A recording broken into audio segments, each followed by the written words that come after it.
मैं एक cancer surgeon हूं। पिछले 30-32 सालों से मैं कैंसर की सर्जरी कर रहा हूं। इन दिनों में मैंने बहुत सारे पेशेंट्स देखे, लेकिन इनमें से कुछ पेशेंट्स ऐसे थे जिनको मैं मिराकुलस पेशेंट्स कहता हूं। कैंसर का डायग्नोसिस, कैंसर की ट्रीटमेंट होने के बाद 20-25 साल उन्होंने इतने आनंद से गुजारे हैं। ये वो कैसे कर पाए? ये राज अगर आप जानना चाहते हैं तो देखते रहिए हमारी श्रृंखला मिराकुलस पेशेंट्स। नमस्कार, मैं doctor Shekhar Kulkarni. Miraculous patients की श्रृंखला में आपका स्वागत है। आज की हमारी मेहमान है श्रीमती माधवी फडणीस। नमस्कार। नमस्कार। इनको कैंसर पर विजय मिलाने के बाद भी अभी शायद 15 साल से 15 साल हो गए।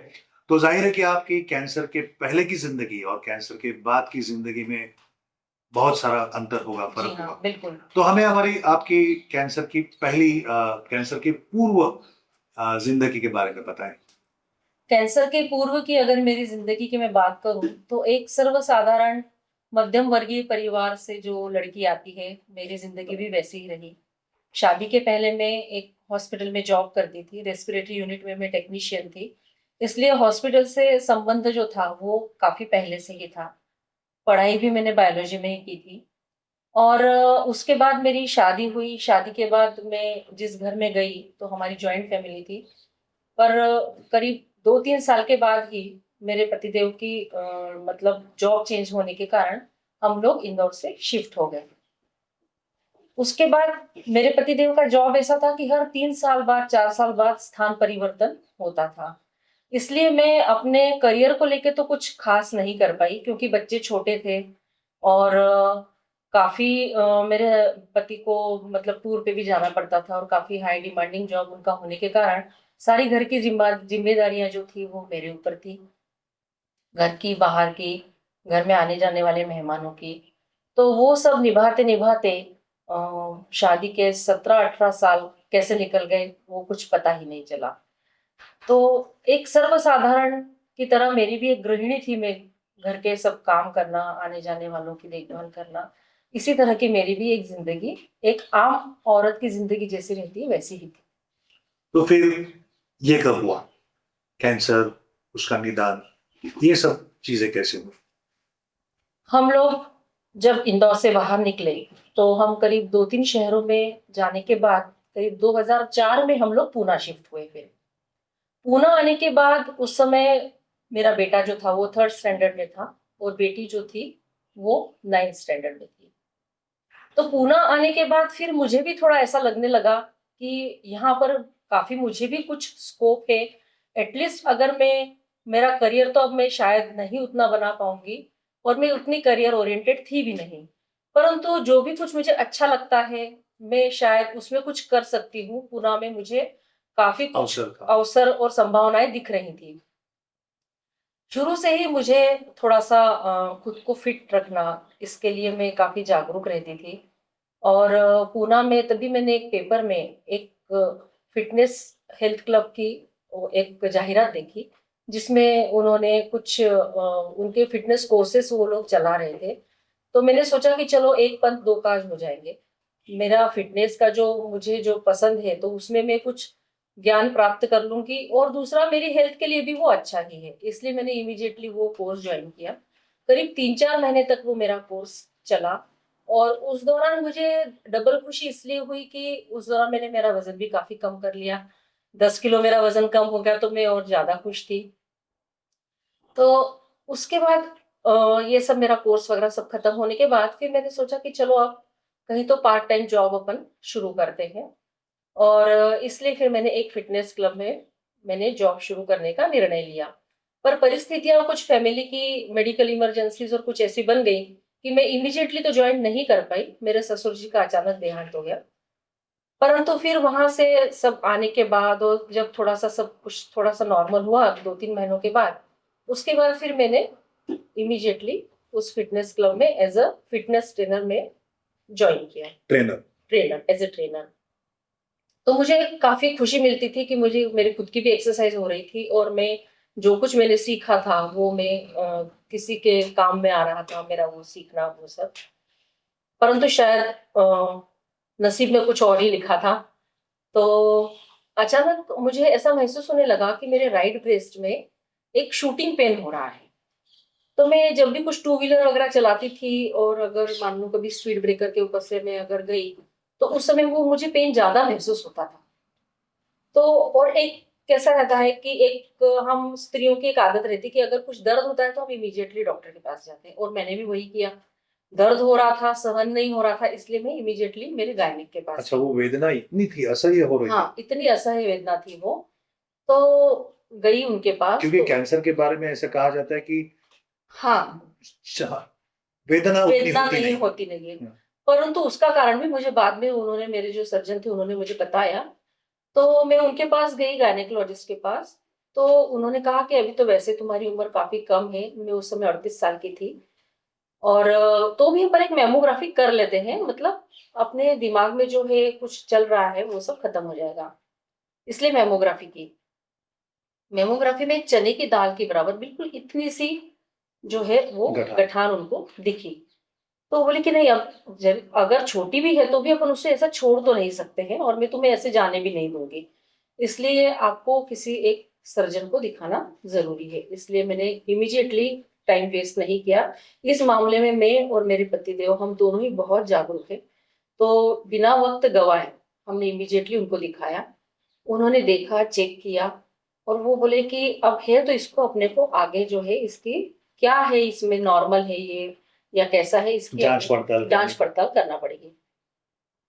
तो उन्होंने दो एफएनएससी की, मतलब एक उन्होंने खुद ने की जिसमें एक बारीक सी नीडल डाल के उस गठान में से जो कुछ पेशियां निकाल के और उसको टेस्टिंग के लिए भेजते हैं।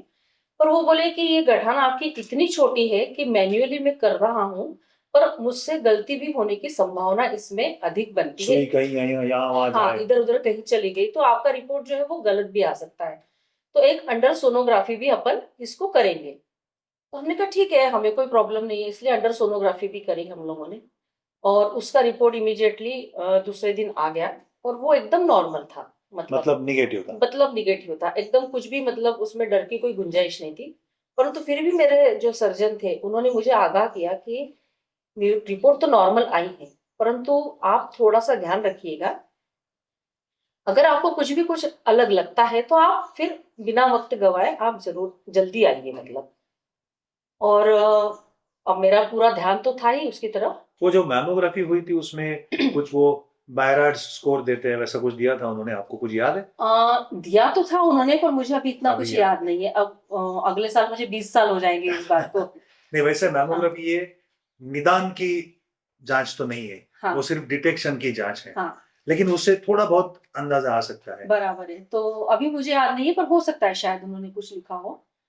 तो वो सब होने के बाद फिर वो बोले कि तो भी आप ध्यान रखिए, और मेरा पूरा ध्यान था। और 8 दिन के बाद ही मुझे ऐसा महसूस होने लगा कि वो गठान जो है वो मेरी बड़ी हो गई, मतलब मैं उसको हाथ से फील कर सकती। अचानक एक दिन, मतलब थोड़ा तो ध्यान था, पर एक दिन अचानक मेरा हाथ गया वहां पे, तो मतलब काफी मुझे कड़क ऐसा कुछ महसूस हुआ। तो मैंने इमीडिएटली फिर मैं हम लोग उसी दिन शाम को गए उनके पास। तो वो भी देख के थोड़ा सा उनको भी आश्चर्य लगा। तो चने की दाल के बराबर एक गठान थी, वो 8 दिन में इतनी बड़ी हो गई। हाँ। तो वो बोले कि अब ये जो है, आपको इसको तो निकालना पड़ेगा अपने को, क्योंकि इसको ऐसे नहीं रख सकते, और उस पूरी गठान को ही हम टेस्टिंग के लिए भेजेंगे, सो दैट जो है अपना निदान जो है वो एकदम परफेक्टली ओके आएगा। उसमें अब कोई भी अपने को शंका की गुंजाइश नहीं रहेगी। तो मैंने उनसे पूछा भी कि यूजुअली जो रहते हैं वो दर्द नहीं होता है, मुझे तो दर्द हो रहा था, तो हो सकता है कि ये नॉर्मल भी हो, बिनाइन हो ये। तो वो बोले कि नहीं, आपको वो दर्द इसलिए हुआ क्योंकि आपकी जो वो भले ही चने की दाल के बराबर की थी, पर वो गठान जो थी वो एग्जैक्टली निप्पल के नीचे थी, और सारे जो अपने न्यूरॉन्स जो रहते हैं वो सारे वहां आकर मिलते हैं, और वो जब आप कुछ हलचल होती थी तो वो उससे टकराती थी, और इसलिए आपको दर्द महसूस होता था। तो इस बारे में मैं कहूंगी कि फिर मैं लकी रही कि वो मुझे दर्द हुआ और मैं जल्दी गई। उन्होंने वो पूरी गठान निकाली, लंपेक्टोमी हुई मेरी 30 जुलाई को हुई, और उन्होंने कहा कि हम इसे बॉम्बे भेजेंगे।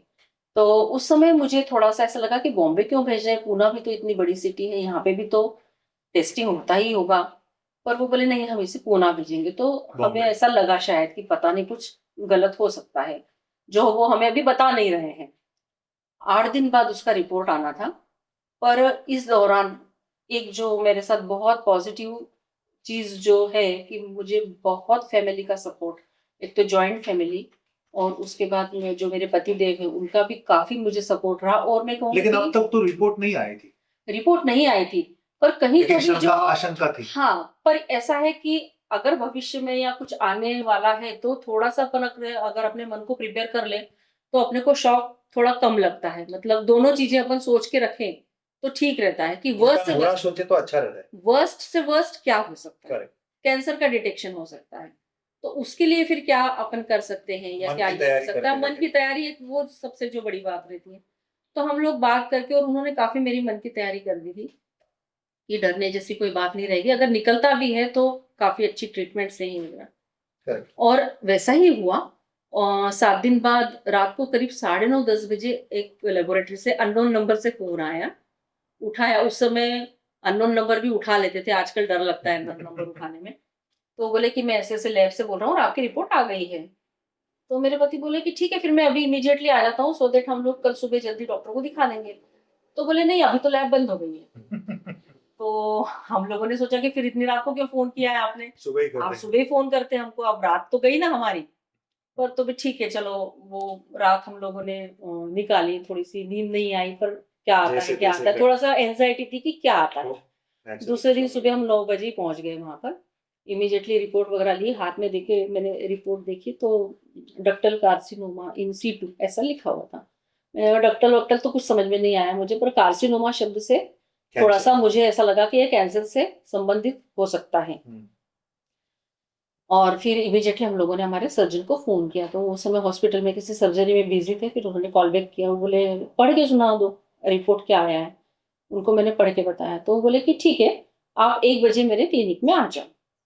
मैंने कहा ठीक है, हम लोग आते हैं। हम लोग 1 बजे वहाँ पहुँचे क्लिनिक में, और फिर उसके बाद उन्होंने कहा कि देखो कैंसर तो है, पर वैसे जो है अपन ने जो लम्प निकाल दिया, जो गठान थी वो पूरी तरह से मैंने निकाल दी है, तो आधा काम तो वैसे अपना हो गया है। अब आपका जो है वो काफ़ी अर्ली स्टेज में आया है, ये जो डिटेक्शन आया है। तो एक अपने पास ऑप्शन ये है कि हम डायरेक्ट जो है और जो कुछ मुझे टेस्ट करवानी है इस लम्प को लेके मैं वो करवाऊँ, और अगर कीमोथेरेपी या कुछ फर्दर ट्रीटमेंट जो भी सजेस्टिव रहेगा वो अपन डायरेक्ट शुरू कर सकते हैं। या दूसरा ऑप्शन ये है कि हम फुल रेडिकल मास्टेक्टोमी के लिए, जिसमें कि पूरा ब्रेस्ट निकाल देना पड़ता है, वो भी हम कर सकते हैं। लेकिन आपने कहा कि आपका जो निदान था वो डक्ट कार्सिनोमा इन सिटू था। हाँ।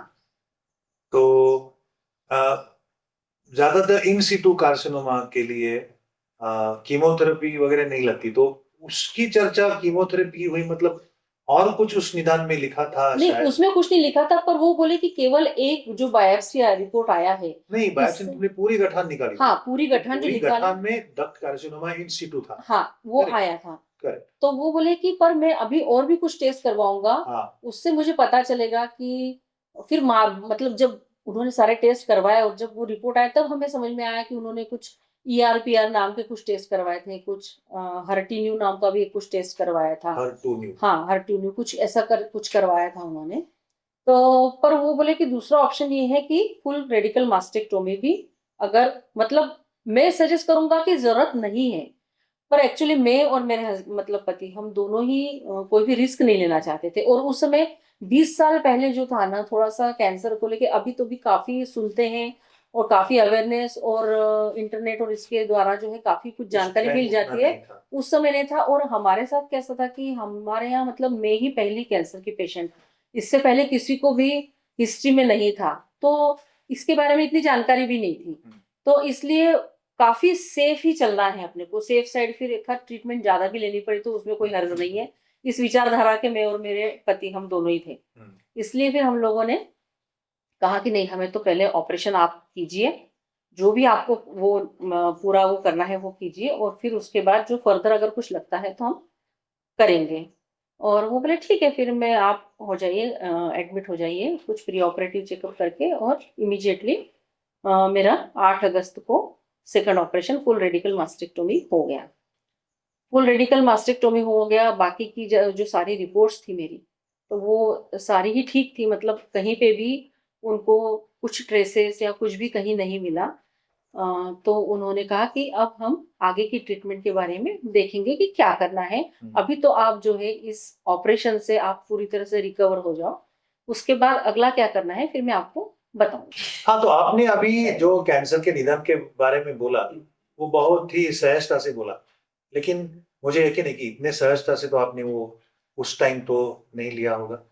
मतलब जिस टाइम समय कैंसर का निदान हुआ, तो आपकी मनस्थिति कैसी थी, आपके घर वालों की मनस्थिति कैसी थी? सही बात बताऊं तो जो हमारे 8 दिन जो उस रिपोर्ट के आने में गए, मतलब बायोप्सी की रिपोर्ट आने में जो 8 दिन गए, उसमें हम लोगों ने इतनी चर्चा कर ली थी कि अगर कैंसर आ भी जाता है तो अपने को घबराना नहीं है। हालांकि ये सारी बातें जो है वो कहने की होती है, पर जब एक्चुअल रिपोर्ट जब आपके हाथ में आता है तो आपको थोड़ा सा ऐसा लगता है। पर मुझे सच बताऊं, अभी तो मुझे उस समय वैसा कुछ भी नहीं लगा। या तो इसका कारण एक तो सबसे पहले ये है कि मतलब घर का जो मैं बोल रही हूँ कि सपोर्ट था। और मुझे ऐसा लगा कि ठीक है, अपन ट्रीटमेंट लेंगे, ये तो करेंगे। आपको डर नहीं लगा जब आपने कैंसर नहीं, उस समय कार्सिनोमा नहीं, नाम उस समय पढ़ा? मुझे कुछ भी नहीं लगा, उस समय मुझे कुछ भी डर नहीं लगा। तो फिर कभी आगे चल के लगा डर? हाँ, आगे चल के मुझे ज़रूर लगा। हाँ, हाँ, लेकिन उस समय उस समय आपने मुझे कुछ नहीं लगा। शायद जो डरना था वो पहले 8 दिन में डर लिया था। हाँ, वो सब हो गया था, डर तो एंग्ज़ायटी भी हुआ था। खत्म हो गई थी, डर भी खत्म हो गया अब था। जो होना है हो जाएगा। हाँ, बस वो एक थोड़ा-सा एक्सेप्टेंस कह लीजिए या कुछ ये हो गया कि जो दैट भी वाज़ आएगा, गुड।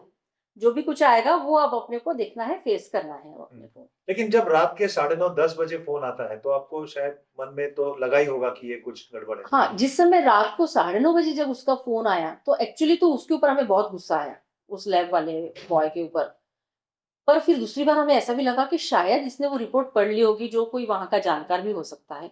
और उसे ये लग रहा होगा कि अगर अभी रिपोर्ट ले जाएँ और अगर इनको अगर ऐसा कुछ लगता है, तो हो सकता है कि शायद ये जल्दी ही डॉक्टर के पास चले जाएँगे। ऐसा कुछ उसके दिमाग में होगा, शायद इसलिए उसने फ़ोन कर दिया होगा या जो भी उसकी लेकिन उसने उस जो किया वो गलत किया। वो गलत किया, क्योंकि वो क्योंकि वो जो देने वाला रहा, तो नहीं था। वो तो बिल्कुल एंग्ज़ायटी में ही गया हमारा, पूरी रात, मतलब पूरी रात एंग्ज़ायटी में गई। बिना वजह आपको ज़्यादा एंग्ज़ायटी हाँ, हुई। बिना वजह। और दूसरे दिन जब मैं सर्जन से मिली तो मैंने उनसे सबसे पहले यही पूछा कि मैं सबसे पहले क्रोसिन ले सकती हूँ क्या? क्योंकि रात भर में नींद नहीं हुई थी, तो मेरा सिर इतना, मतलब टेंशन की वजह से नहीं, भारी हुआ। पर ये एंग्ज़ायटी और इसकी वजह से पूरा भारी हो गया था। तो बोले हाँ, हाँ, बिल्कुल आप ले सकते हो। तो मैंने क्रोसिन ली, उसके बाद मैं एकदम मतलब ये हो गई, मतलब एकदम फिट हो गई। फिर आपने दूसरे दिन कार्सिनोमा ये शब्द पढ़ा। उस क्षण में क्या हुआ? उस क्षण वो कार्सिनोमा सुन के, मतलब पढ़ के मुझे ऐसा लगा कि ये कैंसर से संबंधित ही हो सकता है। और जिस हिसाब से अगर रिपोर्ट नॉर्मल आता तो हो सकता है कि वो सर्जन बोलते कि डरने की कोई बात नहीं, कुछ नहीं है। वो हो सकता है ऐसा भी बोल सकते थे हमको, पर वो बोले कि ठीक है, आप 1 बजे क्लिनिक में आओ, फिर बात करते हैं। तो उसके ऊपर से भी हमको ऐसा लगा कि शायद ये रिपोर्ट जो है वो अपने फ़ेवर में तो नहीं है, ये कैंसर ही है। पर उस समय मुझे ऐसा कुछ ख़ास मतलब नहीं लगा। हुँ। और मैंने कहा जो भी कुछ होगा, वो अपने को फेस तो करना ही है। और बाद में फिर जब डॉक्टर ने बोला कि अब आपको मास्टेक्टोमी का जब हम लोगों ने निर्णय लिया, तो उस समय भी मुझे ऐसा कुछ नहीं लगा कि अरे अब अपन मतलब एक ब्रेस्ट खो देंगे, तो अपने में कुछ न्यूनता आ जाएगी या ऐसा कुछ हो जाएगा। उस समय मुझे ऐसा कुछ भी नहीं लगा। तो दूसरे दिन सर्जरी तय हुई। वो दिन, सर्जरी के पहला दिन आपने कैसे बिताया? आपके घरवालों के साथ, उनकी प्रतिक्रिया कैसी थी?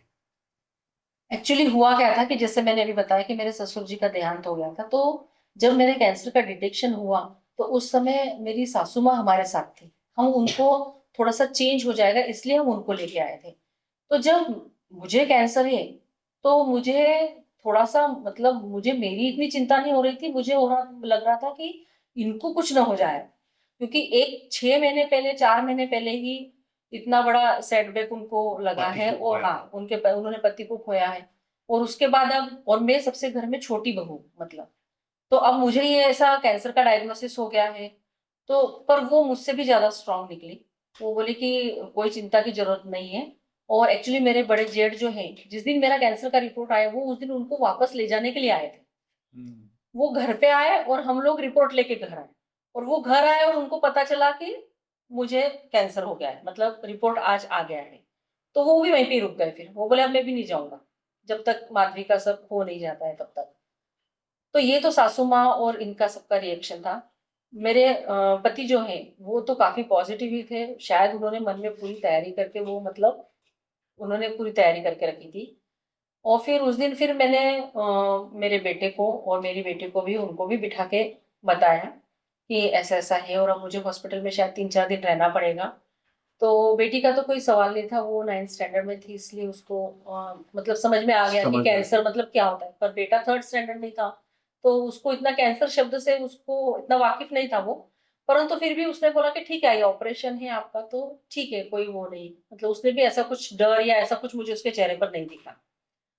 और फिर उसके बाद मैंने मेरे पति को बोला कि अब कल सुबह एडमिट होना है तो आज तो वड़ा पाव खा लेते हैं। पता नहीं फिर ऑपरेशन के बाद शायद वो बोले कि नहीं तला-गला नहीं खाना है, कुछ नहीं खाना है। तो मेरे पति बोले यार एक क्या 2-2 खा लो तुम आज। तो वड़ा पाव खाया और मैंने कहा पूना में भी काफ़ी पहचान के लोग हैं, सब लोग हैं।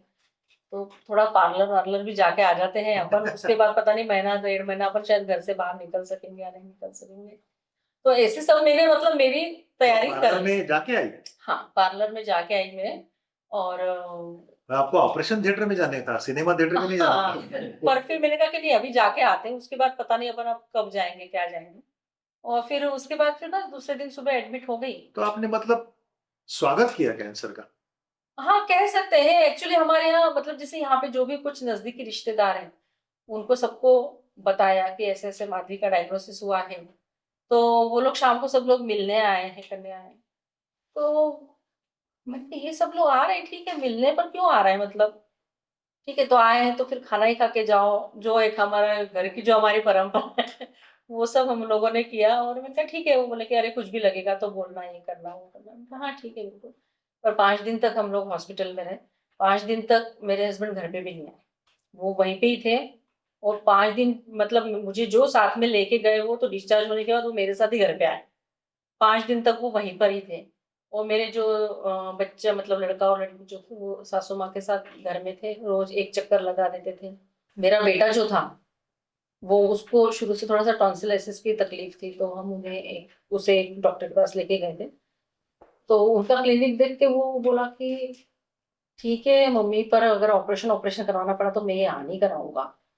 और फिर जब वो मुझे देखने आया तो मेरा पूरा स्वीट रूम था तो आते से बोलने लगा, "कितनी लकी है यार मम्मी तू, इतना बड़ा हॉस्पिटल है, सब एसी है, इतना बड़ा रूम है तेरा, तू तो बहुत ही लकी है और मुझे कहाँ वो तुम बंडल उसने हॉस्पिटल। बंडल हॉस्पिटल में तुम लेके गए थे।" तो मैं कुछ नहीं बोली, मैं उसको केवल मैं हँस दी।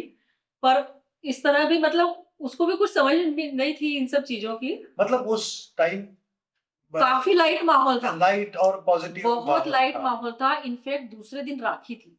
हाँ, राखी का त्योहार था दूसरे दिन, तो मेरी ननंद जो है, मेरे पति ने बोला कि मैं तो अब इस बार अभी नहीं आऊँगा तेरे यहाँ राखी बँधवाने, तो वो बोली ठीक है कोई बात नहीं, मैं आती मैं हूँ। हॉस्पिटल में आ जाती हूँ और उसने हॉस्पिटल के रूम में ही राखी बाँध दी। अरे वाह!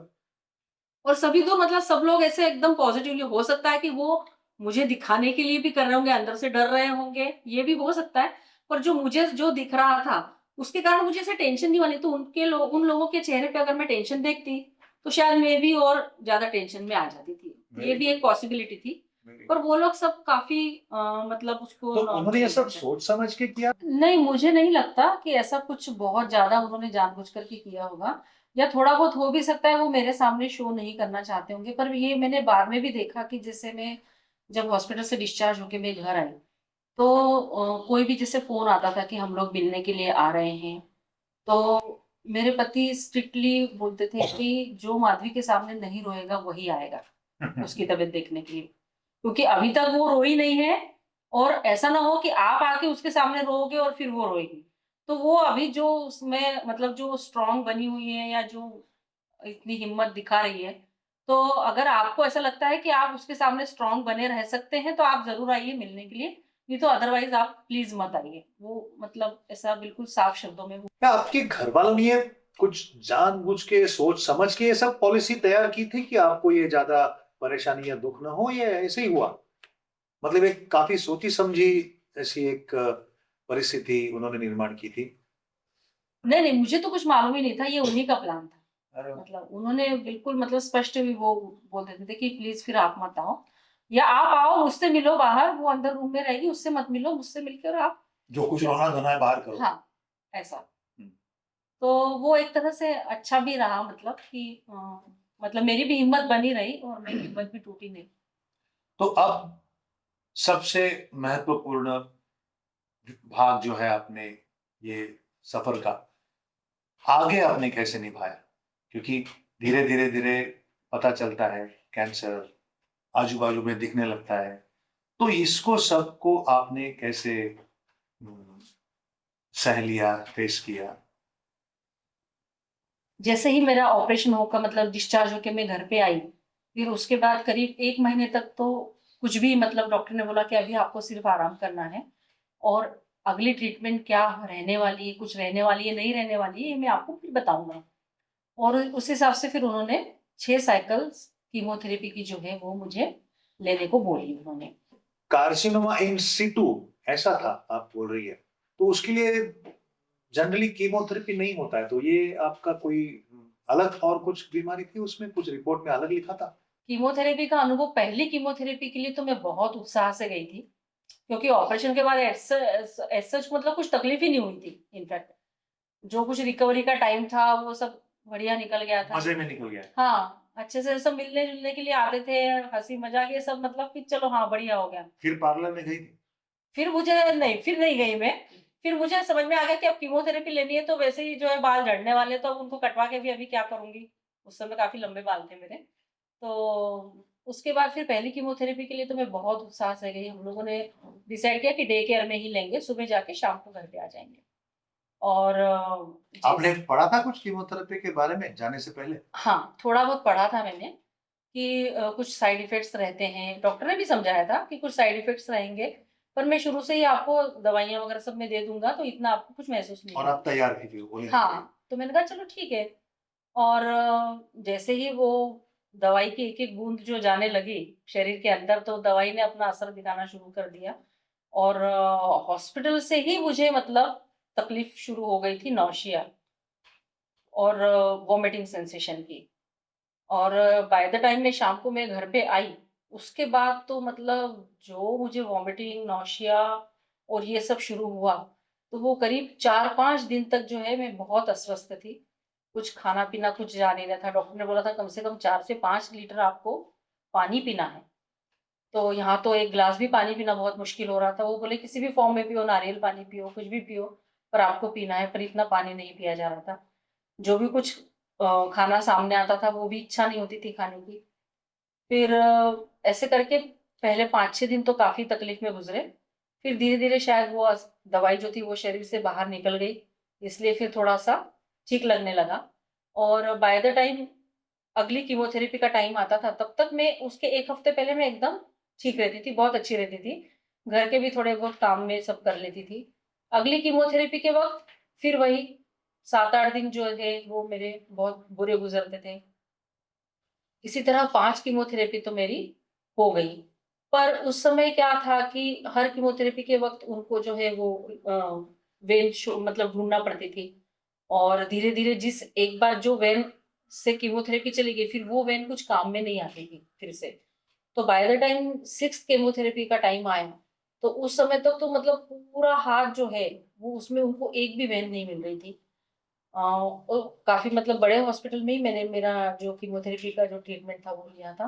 तो 2-3 एनेस्थेटिस्ट को उन्होंने बुलाया, तो भी कुछ नहीं हुआ। तो ऐसे मैंने कुछ मतलब सुना कि अगर नहीं मिल रही है तो क्या करें, सेंट्रल-वेंट्रल डाल देंगे। तो मैंने मेरे पति को बोला कि मर जाऊँगी पर सेंट्रल नहीं डलवाऊँगी। मुझे लेना ही नहीं है, ले ली 5 कीमोथेरेपी, जो एक कीमोथेरेपी नहीं लूँगी तो कुछ नहीं होगा। पर फिर एक काफ़ी सीनियर सिस्टर थी वहाँ पे उस हॉस्पिटल में, वो बोली कि मैं एक बार ट्राई करके देखती हूँ। इसलिए उन्होंने देखा मेरा हाथ, और मुझे केवल अंगूठे के यहाँ पर एक बारीक-सी उनको जो है वो नस दिखी। उन्होंने उसमें वो लगाया और वो मुझे बोली कि अब आप बिल्कुल इस अंगूठे को हिलाना मत। और मैंने वैसा ही किया, और राम-राम करते-करते वो शाम तक सारी दवाइयाँ खत्म हुई। यूजुअली तो पहली कीमोथेरेपी मैंने डे केयर में ली थी, पर उसके बाद जिस हिसाब से मुझे तकलीफ होती थी, तो हम लोगों ने डिसीजन लिया कि एक दिन हॉस्पिटल में ही रहेंगे ताकि कुछ इमरजेंसी फेस करना पड़ी तो वापस से अपने को आने जाने की तकलीफ ना हो। पर उस दिन जैसे ही छठवीं कीमोथेरेपी मेरी खत्म हुई, मैंने कहा कि आज तो रात को नहीं रहना है मुझे यहाँ पे हॉस्पिटल में, आज रात को ही घर जाना है मुझे। वो सब हॉस्पिटल वाले आके कहने लगे कि अगर आप नहीं रात को रुकेंगी तो आपका ये वाला क्लेम नहीं होगा कीमोथेरेपी में। तो मैंने कहा ठीक है ना, एक नई कीमोथेरेपी क्लेम होगी तो मत होने दो मेडिक्लेम में, पर मुझे तो आज ही घर जाना है, अब मैं बस अब हॉस्पिटल का मुंह नहीं दिखना है मुझे। और हम लोग फिर मतलब उसी दिन डिस्चार्ज लेके हम लोग आ गए।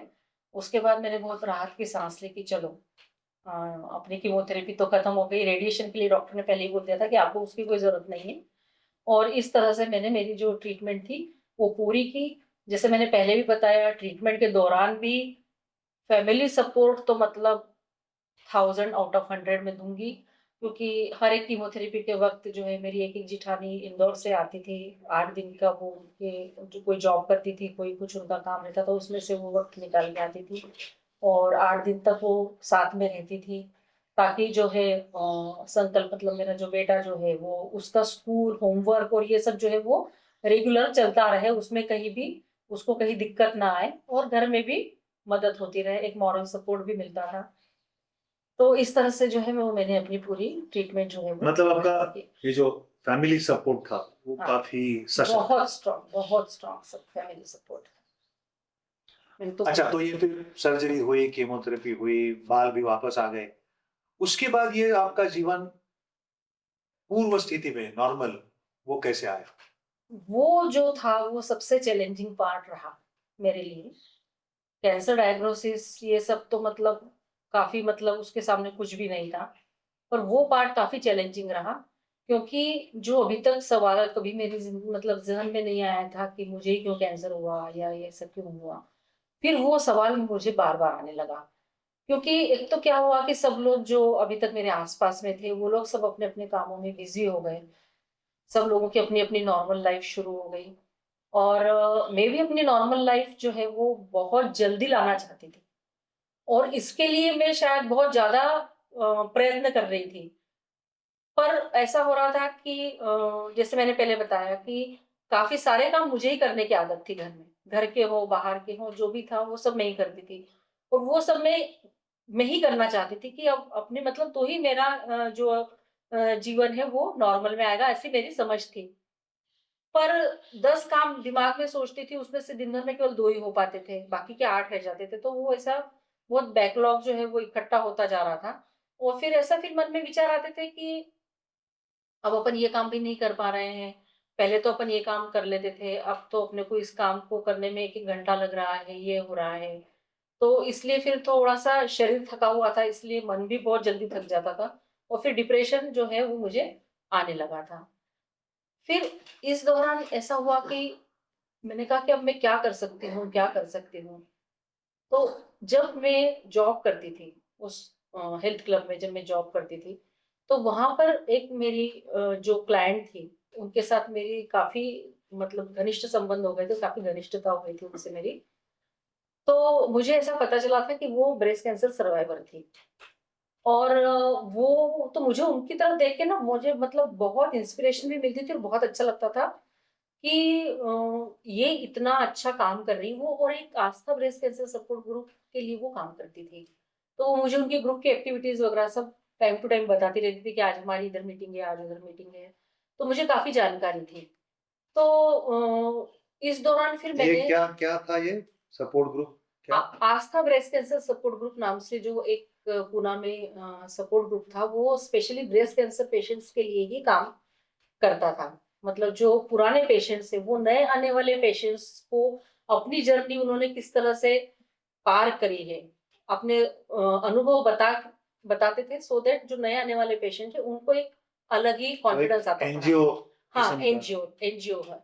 और डॉक्टर कितना भी बोले कि अब घबराओ मत, अब आप ठीक हो, तो भी जैसे उनके सामने कोई जाएगी, वो बोलेगी मुझे 5 साल हो गए, मुझे 10 साल हो गए, तो एक अलग कॉन्फिडेंस आता है। तो वो जो मेरी सहेली तो जो एक मेरी आदर्श बन बन गए थे हाँ, इंसान। वो मेरी जो सहेली बन गई थी, इस दौरान मुझे उनकी काफ़ी मदद मिली। ट्रीटमेंट के दौरान भी मुझे उनकी काफ़ी मदद मिली।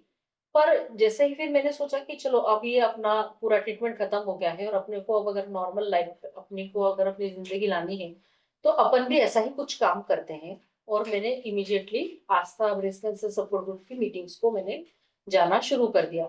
शुरू के 2-3 महीने तो मैं काफी रेगुलरली जाती थी, मीटिंग्स अटेंड करती थी, उनके प्रोग्राम अटेंड करने की कोशिश करती थी। पर जैसे जैसे ये वाई मी वाला सवाल उठता गया, ज्यादा बड़ा होता गया। वो तुम्हारे मन में या वो उन नहीं, चर्चाओं मेरे में? मन में, मेरे मन में कि ये मुझे ही क्यों हुआ, मुझे ही क्यों हुआ। और उससे वो सवाल मेरे मन में ना आए, इसलिए मैं मीटिंग्स में जाती थी। पर मेरे ऊपर मुझे ऐसा लगता है कि उसका थोड़ा उल्टा परिणाम हो रहा था।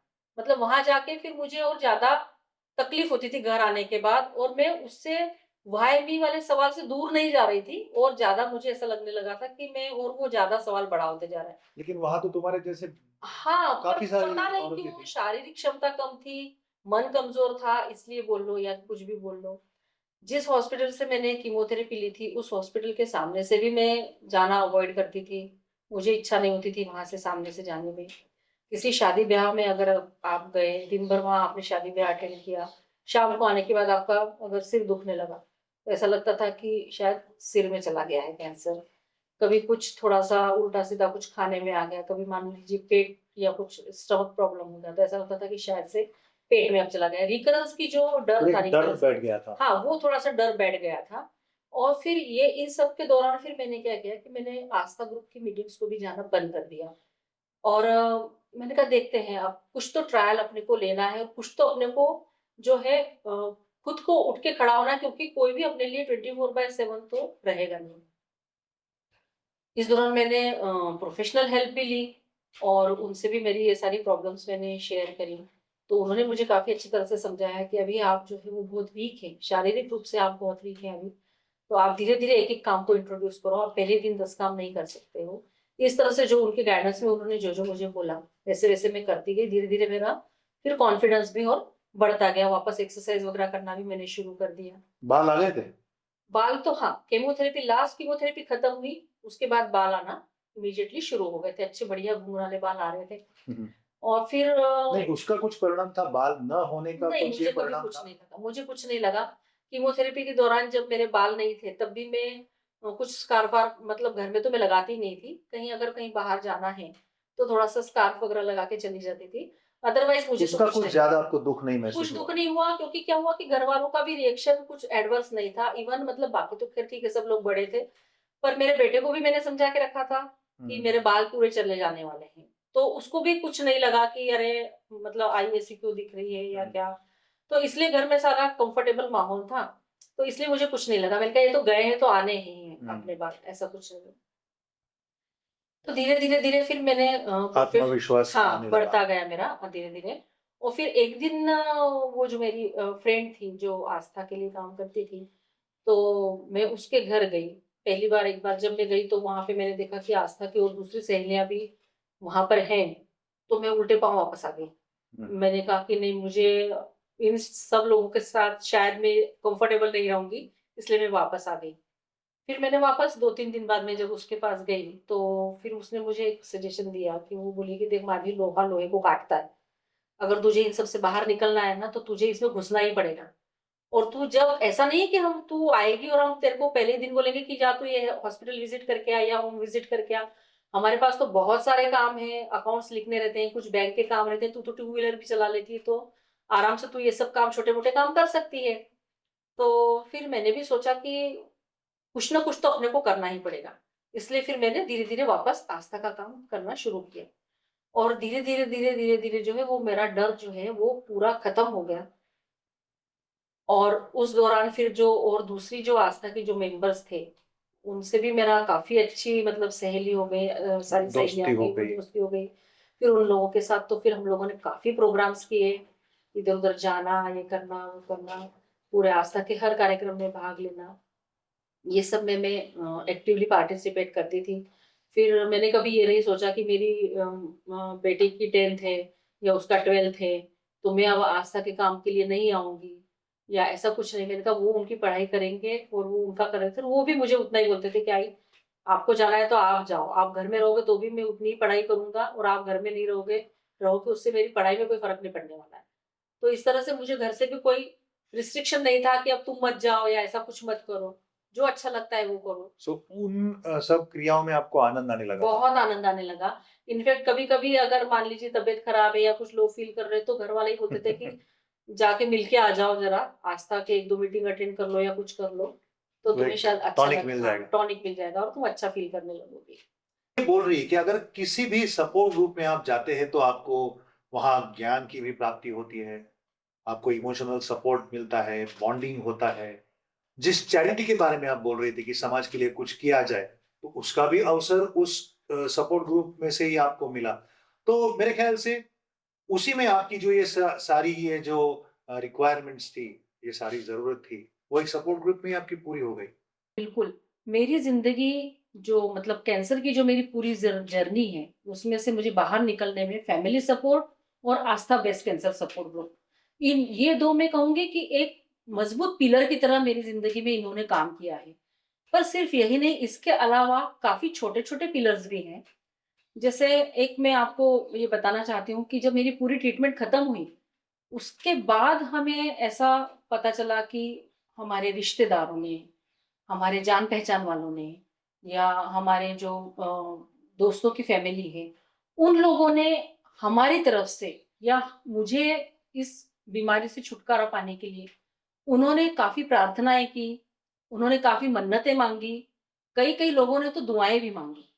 और इन सब का पता जो है वो हमको बाद में पता चला, क्योंकि उनके फ़ोन हमको आते थे कि हमने आपके लिए ये मन्नत माँगी है, तो इसे पूरा करने के लिए तो आपको ही आना पड़ेगा। और मेरी ट्रीटमेंट खत्म होने के बाद करीब-करीब साल, डेढ़ साल तक हम लोग वो मन्नतें पूरी करने में लगे रहे। हालाँकि हमने एक भी मन्नत नहीं माँगी थी कि मैं ठीक हो जाऊँगी तो हम ये कर देंगे, वो कर देंगे, हमने एक भी मन्नत नहीं माँगी थी। तो उस समय हम लोगों को काफ़ी ये लगा कि इतनी लोगों की दुआएँ और इतने लोगों के बेस्ट विशेज़ जो हैं, वो आज अपने को इस बीमारी से छुटकारा पाने में बट नेचुरल बहुत बड़ा उन लोगों का हाथ है। तो अपना भी कुछ ऐसा समाज के लिए जो है वो अपन भी दे सकें, तो बहुत अच्छी बात होगी। और उस दिन से फिर हम लोगों ने थोड़ा-सा जो है वो इसकी तरफ ज़्यादा ध्यान देना शुरू कर दिया। आस्था की तरफ से तो हम लोग काम कर ही रहे थे। पर उसके अलावा भी जो किसी को अगर किसी चीज़ की कुछ छोटी-मोटी कुछ किसी की रिपोर्ट के लिए, अगर मान लीजिए उनके छोटे शहर में सेकंड ओपिनियन लेने के लिए अगर कोई नहीं है, तो हम बोलते थे कि आप रिपोर्ट हमको भेज दो। हम यहाँ से सेकंड ओपिनियन लेके वो डॉक्टर क्या बोल रहे हैं वो हम आपको बता देंगे। इस बतौर चैरिटी। हाँ, चैरिटी, बिल्कुल चैरिटी। इवन मतलब पूरा जो है वो मैं किसी-किसी ओपीडी में तो यूजुअली सारे कैंसर पेशेंट्स ही रहते थे। तो किसी-किसी ओपीडी में तो मैंने 4-4 5-5 घंटे भी डॉक्टर के इंतज़ार में बिताए हुए हैं। पर मैं वो उनकी रिपोर्ट्स लेके जाती थी और ऐसे मतलब सब किसी कुछ। के साथ आप गई हो और उनके साथ बैठी हो। हाँ, ऐसा भी हुआ है, या पेशेंट अगर आने की स्थिति में नहीं है तो हम लोग केवल रिपोर्ट फाइल मँगवा लेते थे और मैं वो फाइल जाके दिखा देती थी कि ऐसे-ऐसे उनके डॉक्टर ने बोला है, आपका क्या सजेशन है? फिर उस हिसाब से हम लोग उनको बता देते थे कि ऐसा-ऐसा यहाँ के डॉक्टर ने बोला है। निर्णय उनके ऊपर है कि उनको किसकी बात सुननी है, किसकी बात नहीं सुननी है। ये एक हुआ। दूसरा जो है कि इस पूरी जर्नी में जो है अगर अपने को लॉन्ग मतलब बहुत ज़्यादा दिनों तक अगर अपने को ठीक रहना है, तो मेंटल, फिज़िकल और इमोशनल इन्हीं तीनों एस्पेक्ट्स पे जो है वो अपने को स्ट्रॉन्ग रहना बहुत ज़रूरी है। तो उसके लिए मैं क्या कर सकती हूँ, इसके लिए भी मैंने काफ़ी सोचा। एक्चुअली जैसे मैंने बताया कि बार-बार स्थान परिवर्तन होने के कारण मैं किसी भी एक चीज़ को बहुत लॉन्ग ड्यूरेशन तक मैं कोई भी हॉबी को भी मैं बहुत लॉन्ग ड्यूरेशन तक परस्यू नहीं कर पाई।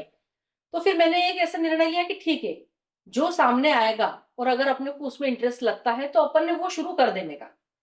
फिर अगर अपने को उसमें और इंटरेस्ट डेवलप होता गया अपना, तो अपन वो आगे उसको बढ़ाएँगे। सो नई चीज़ सीखने का नई चीज़ें सीखने का। आपने और मैंने कहीं ऐसा भी सुना था कि नई-नई चीज़ें सीखो तो शायद बुढ़ापे में अल्ज़ाइमर नहीं होता है।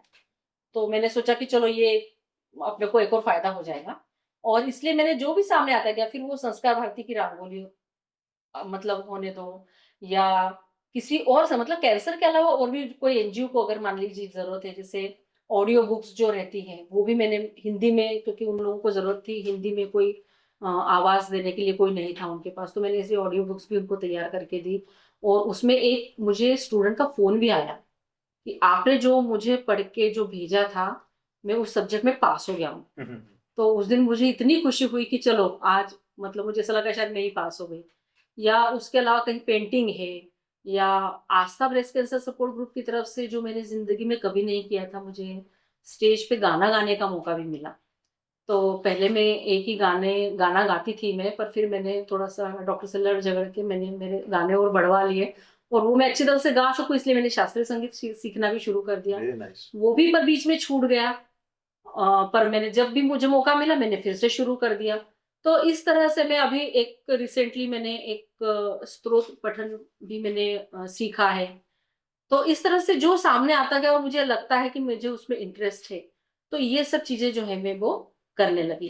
फिज़िकल हेल्थ के लिए तो आपको एक्सरसाइज़ और डाइट जो मतलब रहता है वो थोड़ा उस पे भी मैं ध्यान देने की कोशिश करती हूँ। और इमोशनल उसके लिए कुछ स्पिरिचुअल बुक्स अगर आपको पढ़ के अच्छा लगता है, जैसे मुझे है एक जिसका मैं रोज़ पाठ करती हूँ, तो उससे मुझे आंतरिक शक्ति मिलती है, तो मैंने वो भी कंटिन्यू करके रखा है। तो इस तरह से ये जो मेरी ज़िंदगी जो है वो मैं बोलूँगी कि 4-5 पिलर के ऊपर जो है वो अभी तक तो अच्छी तरह से चल रही है। आप क्या सोचती है, कैंसर के पहले की जिंदगी आपकी अच्छी थी ज्यादा या कैंसर के बाद की? मैं तो कहूँगी कैंसर के बाद की अच्छी थी, क्योंकि पहले वाली ज़िंदगी में जो था वो एक स्ट्रेट लाइफ़ थी, जिसमें कोई भी ज़्यादा कुछ ट्विस्ट टर्न्स ऐसे कुछ नहीं थे, सीधे थे। अब जो है वो बाद की लाइफ़ जो है थोड़े ट्विस्ट टर्न्स वाली भी है, इंटरेस्टिंग हो गई। इंटरेस्टिंग हो गई है और मीनिंगफुल हो गई है। पहले से ज़्यादा मीनिंगफुल हो गई है। हम्म। पहले सिर्फ़ घर के लोगों के लिए ही करते थे, जो कुछ भी करना है वो सब। अब थोड़ा-सा उसका विस्तार बढ़ गया है, थोड़ा-सा कुछ और लोगों के लिए भी कुछ कर पाते तो उसका सैटिस्फैक्शन एक अलग ज़्यादा है। तो हमारे दर्शकों को आप बताएं कि संक्षिप्त में कि क्या किया जाए अगर कोई कैंसर या और कोई संकट आए, तो उस पे विजय पाने के लिए, विजय हासिल करने के लिए क्या क्या करना चाहिए?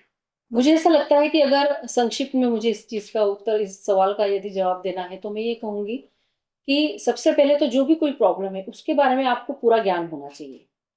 दूसरा ये कि आप जो है, अपनी खुद की सेहत को अच्छा रखने के लिए फिज़िकल, मेंटल और इमोशनल लेवल पे आपको जो है, जो भी चीज़ें अच्छी लगती हैं, नई-नई चीज़ें सीखना है, कोई आपको हॉबी परस्यू करनी है, इसके लिए आप वो सिर्फ़ चीज़ें कर सकते हो जिससे कि आप आपकी मेंटल हेल्थ जो है वो अच्छी रख सकते हैं।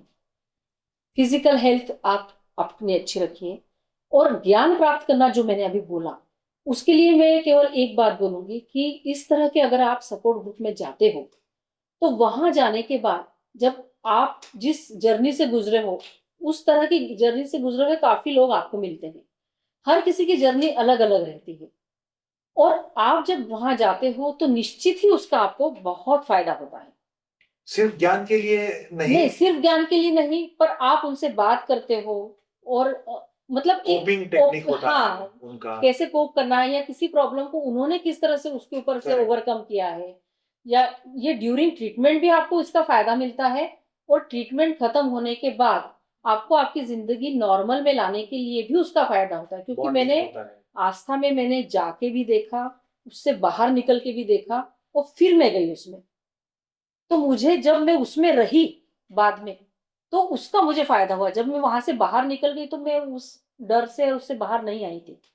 पर मैं जब वापस उस ग्रुप में जाने लगी और वहाँ एक्टिविटी में भाग लेने लगी, तो उसका मुझे सबसे ज़्यादा फ़ायदा हुआ। तो आप ये बोल रही है कि अगर किसी भी सपोर्ट ग्रुप में आप जाते हैं तो आपको वहाँ ज्ञान की भी प्राप्ति होती है, आपको इमोशनल सपोर्ट मिलता है, बॉन्डिंग होता है। और अब तो हर किसी बीमारी के लिए सपोर्ट ग्रुप्स हैं। मतलब सिर्फ़ कैंसर ही नहीं, हर किसी पार्किंसंस के लिए अलग ग्रुप चलते हैं। अगर कोई रीनल वाले कोई पेशेंट है, तो उनके लिए अलग सपोर्ट ग्रुप चलते हैं। तो ऐसे सपोर्ट ग्रुप में जाना मैं तो मतलब एडवाइस करूँगी ही कि जाना ही चाहिए। आप हमारे यहाँ आई और आपका ये जो मिराक्युलस सफर था, जो आपने हमारे प्रेक्षकों को, दर्शकों को बताया, उसके लिए आपका बहुत बहुत धन्यवाद। धन्यवाद सर।